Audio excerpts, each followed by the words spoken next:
Surat academic એસોસિએશનના સૌ મિત્રોને ધર્મેન્દ્ર શેઠના નમસ્કાર.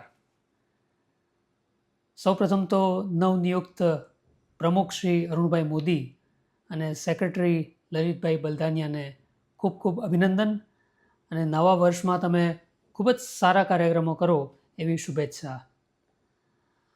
ગઈકાલે કાર્યક્રમમાં સમયની મર્યાદાને કારણે મારે કેટલાક સૂચનો કરવા હતા જે કરી નહોતો શક્યો, તો આ વિડીયો દ્વારા હું આપને કરી રહ્યો છું. સૌપ્રથમ આપણું એસોસિએશન ખૂબ જ સ્ટ્રોંગ છે, આટલા વર્ષોથી ચાલી રહ્યું છે, તો એની એક વેબસાઇટ હોવી એ આજના જમાનામાં ખૂબ અનિવાર્ય છે, જેનાથી આપણા એસોસિએશનની પ્રેઝન્સ આખા વિશ્વમાં થઈ શકે, લોકો એની નોંધ લે અને સુરતમાં વધારે ને વધારે સભ્યો એમાં જોડાય. આ એક આપણી જરૂરિયાત છે. બીજું એક છે કે અત્યારે ઝોન વાઇઝ વોટ્સએપ ગ્રુપ છે. એટલે ધારો કે કતારગામ ઝોનમાં કોઈ એક સારો વિચાર હોય તો એ રાંદેર ઝોનના મિત્રોને ખબર જ નહીં પડે.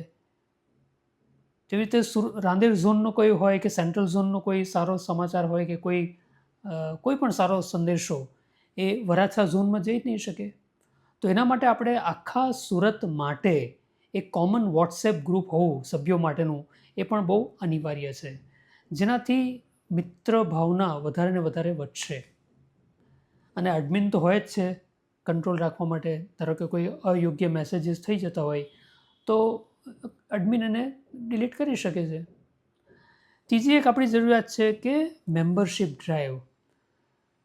ભલે આપણે છેલ્લા કેટલાક વર્ષોમાં તમે જોયું હોય તો સભ્ય સંખ્યા વધી છે, પણ છતાં સુરતની અંદર કેટલા બધા ક્લાસીસ છે, સીએ માટે હોય, સીએસ માટે હોય, કમ્પ્યુટર્સ માટે હોય, તો એમાંના કદાચ 5% ક્લાસીસ પણ આપણા એસોસિએશનના સભ્યો નથી.